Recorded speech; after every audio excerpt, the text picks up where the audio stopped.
we generated around 560 plus million impressions organically. Those creating property cards for the first time for people owning houses in the rural areas. We have a patent on a bits technology, which... But we were really guided by what we wanted it to be. In terms of the content consumption pattern has changed. Very competitive, very crowded. The objective is basically to democratize cancer care. I see a very bright future for retail industry. Technology now allows us to scale up. We also want to help patients become more compliant. If I look at the custom solutions market, it's almost about $1,500 billion. Your customers will not continue to be with you if you don't change gear. We had adopted digitalization much earlier. Within a very short span of time, we are the number one operator in the whole of South India. If you are reaching out to a lakh people today, you would be reaching out to an entire globe tomorrow. We got those two brands and then immediately got into a few of the LFRs, and there was no looking back.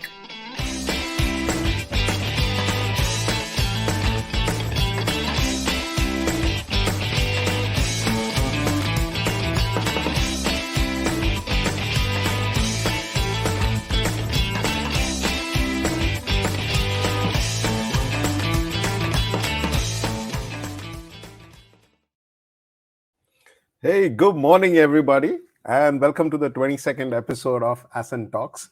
My name is Ajit Panikar, and I'm an Ascent member for 10 years and lead Nova, an air conditioning company, and Pure Blue, a tech-enabled startup in the air conditioning domain. And as usual, my co-host is Aleem. Hey, Aleem, how are you doing? Good morning, everyone. Good morning, Ajit. How are you? Hello, Ascenters, on this bright, sunny morning and in Mumbai. And we are live with you. My name is Ali Merchant. I run an advertising agency called Synapse. And I've been an Ascent member for 6-7 years now. But if you're wondering what Ascent is, then no one better than Ajit to tell you about it. Yeah. So before we bring in our guest today, for any one of you guys who don't know what Ascent is a not-for-profit expression of Harsh Mariwala, Chairman Marico Limited, and his passion to identify high-potential growth stage entrepreneurs and enable them to grow their enterprise and enrich their entrepreneurial journey. Launched in 2012, Ascent today empowers more than 850 entrepreneurs across India. Ascent is designed as a unique, powerful, peer-to-peer platform that leverages the power of the collective through self-facilitated groups called trust groups, which enables entrepreneurs to share and exchange experiences, ideas, insights, and create a healthy ecosystem to learn from each other. Every Friday at 11 a.m., we have Ascent Talks, which showcases the Ascent members and their interesting entrepreneurial journeys. So, Ali, as usual, let's welcome our guest today. Absolutely, and welcoming Akshay Jain. Akshay Jain, come on the screen. Yes, here he is. Akshay Jain is the founder and CEO of Vedam Design. Akshay Jain graduated as a naval architect from IIT Madras with Best All-Round Performance Award and started Vedam, which is now a 150 plus strong naval architectural firm with a mission to provide innovative and custom designed technical services, technology solutions to the maritime industry. It successfully provided innovative solutions for 1,000 plus projects covering vessel conversions, retrofits, new designs, site inspections, and supervision. Akshay, welcome to the show. Yeah, and if any of you guys are thinking that there's... Yeah, good morning, Akshay. And if any of our viewers are thinking that our man is joining from Switzerland, no, he is joining in from Mumbai. Don't go by what is there at the background. None of us enjoy that background, but he has it, man. I was hoping he's in his private cruise or something like that, but nay. So here, Akshay, can you tell us a little about... Few of us are lucky to have this, and I shall confirm that it's not a virtual background, it's a real background. If you want me to pick up the cycle, I can pick it up and show you too. But yeah, I'm really lucky to have this office, and actually that is what motivates more us, right? The nature and the fun part of it. So while we are all entrepreneurs, right? So but this is something which is the core, which we try to put the core in the organization. So that is why we need to try to strive here. So yeah, I think thanks a lot, Ajit, Aleem, and thanks Asim for inviting me here. And I think Aleem, you already said whatever I am, so there's nothing much more to introduce there from the introduction perspective. But yeah, we do, as you mentioned, ship designs. We are hardcore engineering. and we also do project management and supervision. I would like to little bit speak on how we started. I think that is what will be interesting. So and more I'll focus here more on the entrepreneurship part of it rather than the ship designer part of me, right? So we started. We were just three of us started, and I was 3 years out of college. My other two co-founders are 1 year out of college. We were very young. We were working out in South Korea. This is the biggest shipbuilding hub, and we learned a lot from there. And we were young. We were not very experienced, but I think it's all in hindsight when we look at it. I think two important things what we looked at it is all three of us had very strong drive to do something big and something new, and we we were ignorant. I think it's ignorance is bliss, right? So we ignored it. We didn't know that what we're going to start. It's not for the young guns to do. Our biggest competitor currently in India is 30 years bigger than us, right? In terms of the number of years in the company, right? So, but we started. We had a strong drive, and second, I think what was important is mutual trust. We had a very, very important and deep mutual trust among us, which had helped us in all ups and downs, and to ensure that we continue to grow. That is there. And then we started a lot of things we thought, but when we started entering, we realized, okay, what we knew is very small percent of what the whole industry is about, right? So, but I think the passion for doing and for solving the challenge that helped us go through. I remember in the beginning when we used to pitch to the clients used to say, "Have you done this?" We said, "No." "Can you do this?" "Yes." "How will you do it?" "Okay, give us a day."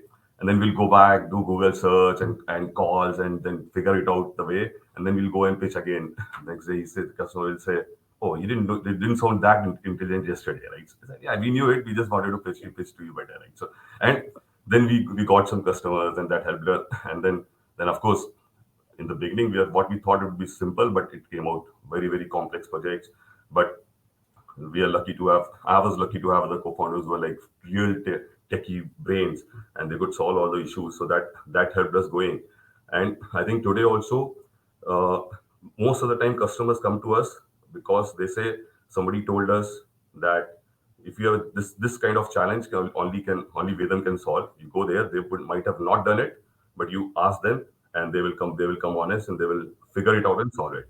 So that is how we started, and that is has been most important aspect of growth for us so far. Very cool. That's amazing, Akshay. Absolutely. And when we listen to your business also, it says, yeah, ship designing. You don't find every second person in business who says that, yeah, मैं ship banata hu. And that also you built a global business kind of stuff, So one is, tell us, what are the opportunities in this industry? Is that so big? Or is it that you guys are like really way ahead and there are no many players? So what are the kind of opportunities that you have? And, maybe a little small example for our viewers to understand when you do shipbuilding. Can you share a story of a ship that you designed so we have a better clarity as to what your role is within that whole thing? Okay. Got it. So just to touch upon, so this is first in the industry. So industry is big. It's not very big compared to retail or manufacturing or generic industry, but it is big enough for multiple players like us to be there. So unfortunately, we still have a lot of competitors. Okay, so people sometimes come across and say that, oh, ship design very niche. You would have monopoly, right? That's not the case, right? So it's big, it's small, but the competitors are big enough for this particular industry, right? So we need to also keep innovating and keep growing. That is what is important. And what is another challenge what we have, because of the drive for the growth, we have grown into multiple different offerings within the industry, and hence we come across various different type of customers for different offerings, right? So every segment we come across various different competitors, so that becomes another challenge. So as an example, I think so in the journey of a shipbuilding, unlike cars and trucks, ships do not have models, right? You cannot just go and buy a Honda City or a Jeep Compass or one truck or Boeing like that. So every ship is built to the specification, right? And every ship is ideally meant for one particular trade. Okay, so or one particular objective. Like for example, if I would like to speak about two projects. So there was a client in Nigeria, right? They drill oil from the land, and from the land they need to transfer the oil from land to the sea. From there it gets exported, right? So they were trying pipelines and they were trying various different trucking routes and everything. And Nigeria being the safety risk and everything, that became a big challenge. And that's when we came in. So it was more of in the beginning, a consulting part of it, that how you can even transport that oil via the rivers. So we go there, we review the rivers, I sail through the river, see what are the challenges in that river, what are the waters available, not available, turns, curves, and then based on that we identify what is the right type of ship you can carry, and then we do the calculation of per ton transportation cost, per ton mile transportation cost, and then we come up with that object. So then we do a concept design, that is a rough broad size of the vessel, and then we do the detailed design and try to come up, and then in Nigeria, they have to build in Nigeria. We handhold them in building there also. So we don't build, but we assist them in identifying the contractors. We do the quality control, project management. So we try to cover the entire life cycle of those ships. And then now the rivers are better. This is I think 6-7 years ago, and the rivers are better. More water and more infra. So we are upgrading these ships to be more efficient now. So these are the things what we do, right? Just to pick up another example, in India, let's say, if you've heard of, there was a challenge in South India. A lot of fishermen were caught by Sri Lankan army, right? So in that zone, there's a challenge that there was a regulation that you cannot do crawling. Okay, you cannot do trawling. So fishing, there are two ways of fishing. You can trawl the bottom and then grab it, or you can do liners, like normal liners, right? So but Indian fishing boats are all trawling boats. Okay, and it was not allowed in Sri Lankan water to do trawling, because trawling actually kills the whole ecosystem, kills small eggs, and also destroy it. So then what we did is we designed the long liner for them, and so there are tons of long liners available in the global, lot of designs available, but they're not fit for the Indian market, right? Cost, the Indian crew, the Indian challenges, right? So we worked with the fishermen, we went there, we identified what are the challenges you have, and then based on that we try to design that, and we design them, and not just comfort, but also at that cost. Fishermen in India is like, it's not industry, right? It's individual. So we try to drive that the shipyard to build it, and the boats were built and launched, and they are highly efficient. They go deeper compared to the earlier boats. They were doing day fishing, but these are now doing 5-day, 6-day fishing, and they can do deeper and better catch. So by that, we're trying to improve the fisherman life. Yeah. That's so I think amazing, man. Akshay, when I'm listening to you, I'm saying, "Yeah, ऐसा भी business होता है क्या? ऐसा भी business होता है?" Yeah, and then you're saying that I go down to the sea, I go to see the whole thing of what is the ecosystem of how the ship to go around. Yeah, Ali, now you know why you wrote that sea swimmer out there. Absolutely. In our business, we design television commercials. So whenever the TV comes on, if my television commercial is on, so I show my daughter, yeah, this we made. You must be like, somewhere traveling, ये ship हमने design किया. Wow, what a feeling! Yeah, I know.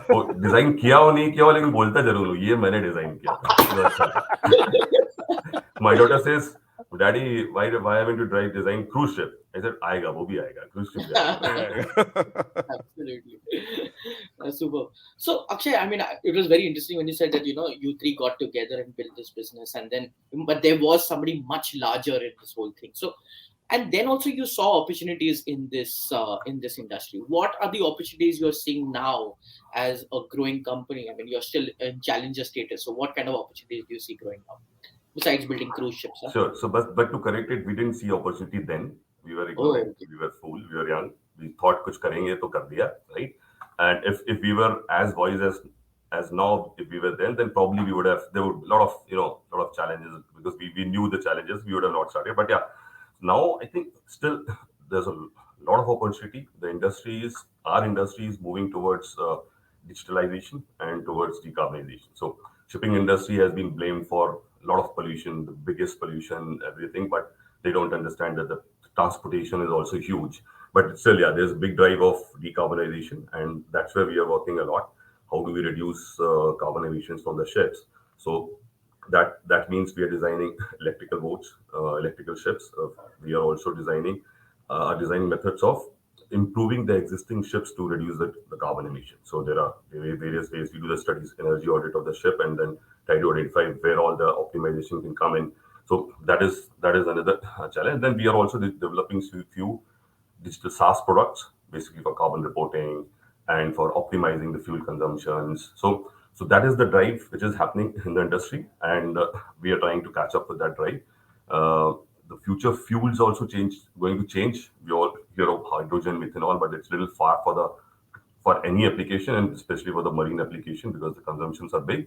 The transit fuel is LNG, which is also a green, not the full green fuel, but it's greener than the HFO. So we are doing a lot of work on LNG. We convert the ships from conventional to LNG. Like, in the car, we put a gasket to convert from petrol or diesel to the gas. Same way we are trying to make a kit, but it's not as easy as, I wish it was as easy as just put a kit there and then do it. So there's a lot of things happening around decarbonization, and I see a huge opportunity. Whole industry is running after, and which also brings us advantage of that. People now are not asking, have you done this before? Because nobody has done this before, right? So now they're directly going to a question, can you do this? And then we say, yeah, we can do it. So that is a major advantage. And digitalization is another thing. So we have a digital solution arm where we are developing some SaaS products to digitalize the operations. So marine industry is very, very primitive and very slow in adopting technology, right? So it's very simple technology adoption. So while we are not doing generic technology or like ERP, CRM, but we are doing specific to the technical issues what they face. So some solutions developed around that. So Akshay, cars are going automated, aircrafts are going drone, all autopilot mode, remote control. Do you think that will happen in ships too? It's happening, yeah. There are autonomous ships which are come up. Not in India, yes. Maybe not in Southeast Asia also yet, but in Europe, Norway, there are autonomous ships. There are these are cargo liners. These are cargo liners which will be completely not cargo liners. Yeah. These are short fixed voyages, short sea or short duration. There's not too much of big cargo liners. Still, there's a lot of challenge. I mean, currently it's the same in the road, right? And with the crew also, there are accidents happening. So there's a lot of challenge in autonomous. Plus, there's a security, cyber threat issues and a lot of other issues also. So, but yes, the industry is moving to autonomous, if not fully automated autonomous ships, but a lot of operations are becoming autonomous. For you to get into this business it's anyone's guess. It's never going to be easy. Why don't you share with our viewers some of the challenges that you faced, when you really got into this business, or through that journey of getting into such a niche business and then going global? What are the challenges that you actually faced here? So, I think we have just 15 minutes left. Challenges, if I start talking, it will take the whole day. There are lots of challenges we have faced and a lot of challenges we are facing today itself. I would not say everything is easy and smooth, but I think one of the main challenges to scale. So our business is a kind of consulting model where it's not a product supply, right? So scale up the team, that is the challenge. But to some extent, a few years back, we had solved some of it. We had kind of processized the design itself. So we have made multiple processes, and there's a big team. There's a good team of 7-8 guys who've been with us for the last 7-8 years. They are helping us in changing the whole approach and the way we design. Right? Globally, also we are among one of the biggest in the terms of number of people. But that is only happening because of the process we have come up. Okay. I think another challenge what we faced a few years back is we were like all gung-ho about drive and everything, and we started just pushing it, and then we realized a lot of fatigue started coming in, right? So we were like passionate, so we started pushing everything, only focus on the work, and then we realized, entrepreneurship can be passion, but if you let go all other passions, then even this will die down, right? So we proactively started working towards our individual passions, right? So all three of us said, let's say, okay, let's not compromise our individual passions for the work passion, right? So at that time, it was a big challenge. We were struggling, we were figuring out what is happening. It's going good, not a lot of challenges, a lot of issues. And then suddenly there was a thought also that, okay, let's start focusing on our own individual passions. And then there was a dilemma, right? There's a distraction, right? So what to do? But we consciously went around, and then suddenly, few months down the line, we realized the work problems became easier to solve, right? Because everybody knows the benefits of health, benefit of fitness, benefit of hobby, but we took it to the core, and since in the co-founder team, we realized that this is important. so what we did is we pushed it out. That's become a big value in our organization, that we say work to live, don't live to work, right? So we ensure that everybody should have some passion around, right? Somehow hobby, which it could be fitness, it could be art, it could be music. So we have music fest happening in our organization. We have quizzes happening in organization. So a lot of things we do around there. Yeah. Another challenge which we saw is we are doing a lot of things, they're growing, but we thought, how do we contribute to society, right? So we thought, let's see some way we can contribute back to the society. And that's when we thought, let's figure out some of the ways, and we added environmental sustainability as a major value in our organization. And we're trying to see how more and more projects we take up which is contributing back to the society, whether it's decarbonization is a part of it, or it's supporting the community there. So that challenge still is on, and still we are trying to figure out more and more to solve that. Fantastic. And Akshay, tell me something. कभी ऐसा हुआ है क्या कि after you design the ship, you tell the client, यार मुझे एक दिन घुमाने दे or something like that? I'm just kidding. So early days we used to do small boat designs.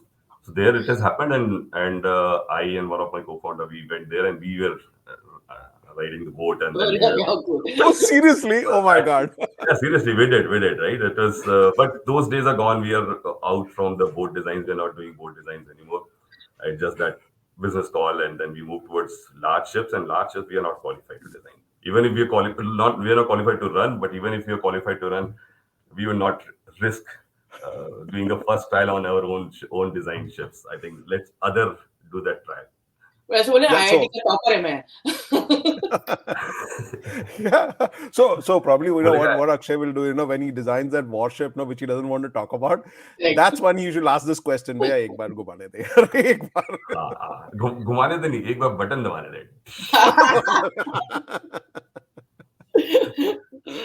Akshay, you've been an Ascent member for a while. Can you tell us about your journey with Ascent and how it has helped you in your journey in entrepreneurship also? Oh yeah, Ascent has been awesome, right? So I've been part since the first drive, almost now 10 years in Ascent.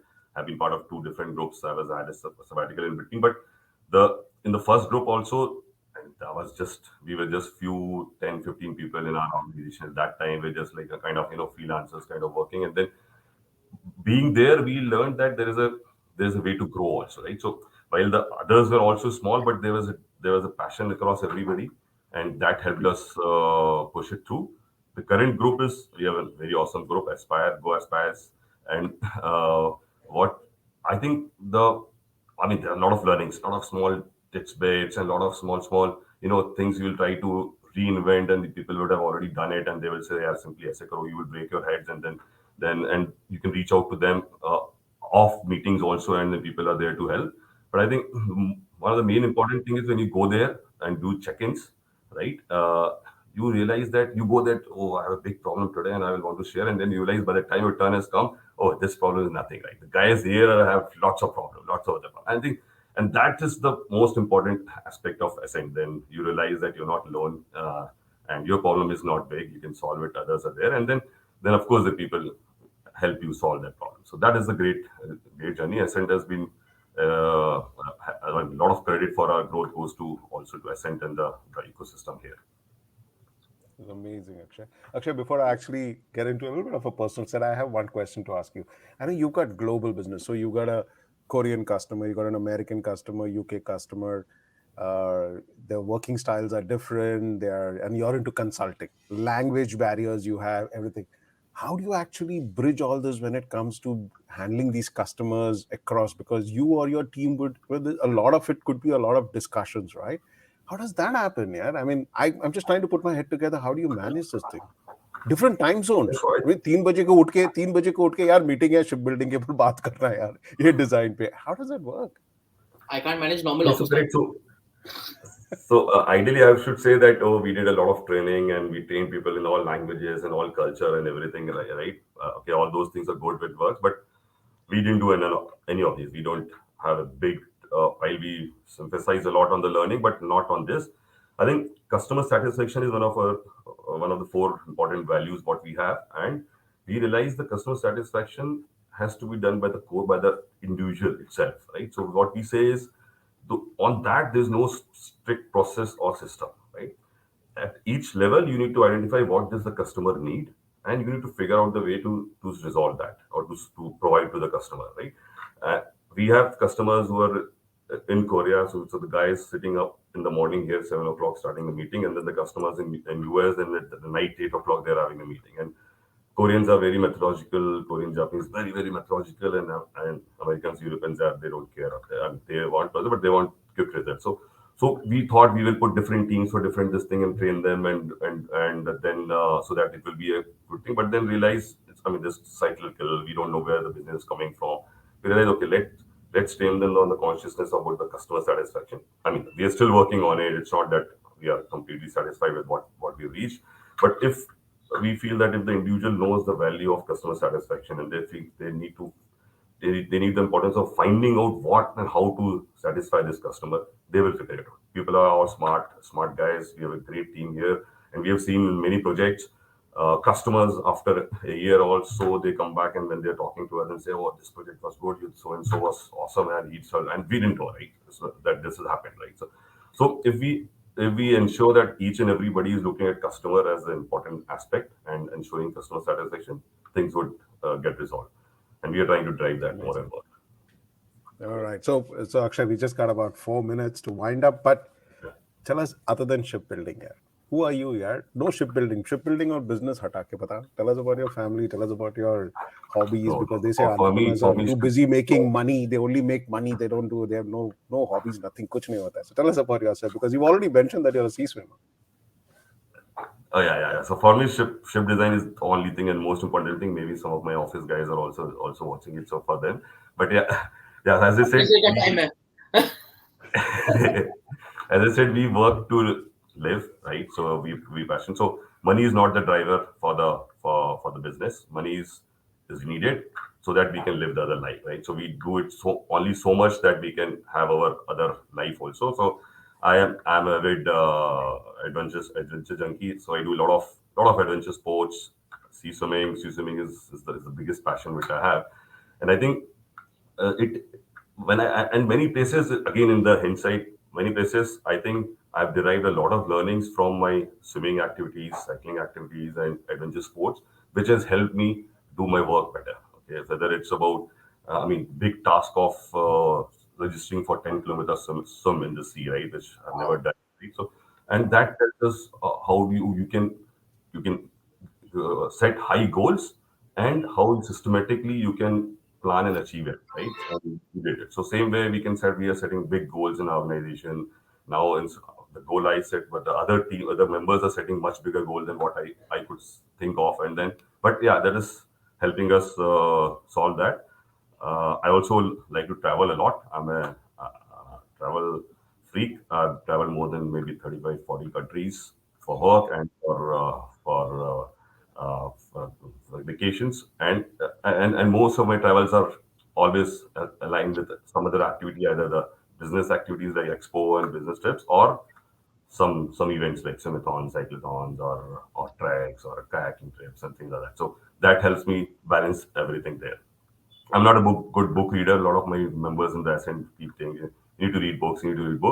I read only the self-help books and those travel books, or not travel, the sports book. But that is something I need to pick it up on a lot. Yeah, that is about me.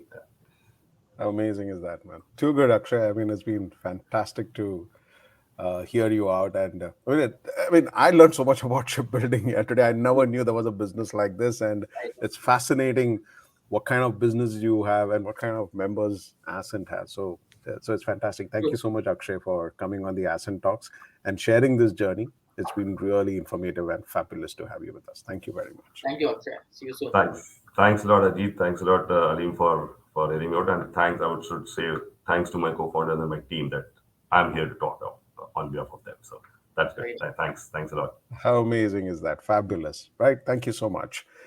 That was interesting, man. Usually you have good, but this business itself is so beautiful, and it's fantastic. I was like, I want to learn more about it. Kind of a stuff. Super. So awesome, guys. So we are just at the 30 minutes of our show today. So before we end, if you are an entrepreneur and enjoying our shows, share it with the other people, like us, give us feedbacks. We've had some interesting feedbacks come from across our viewers. And if you believe you're the next decade growing entrepreneur, want to scale up and want to be part of that India story, then visit ascentfoundation.in and apply for a membership. No, this is not an option like you pay a fee and get a membership. Ascent team will get in touch with you. They will vet you out. And if you qualify into that, we would be happy to bring you as part of the Ascent cohort. So that's it for today. And we're going to see you next Friday at 11 a.m. with another interesting Ascent entrepreneur story. Thank you very much, Aleem. See you next Friday. Have a good weekend, with everyone. The 23rd episode. Have a great weekend, guys. See you. Bye-bye.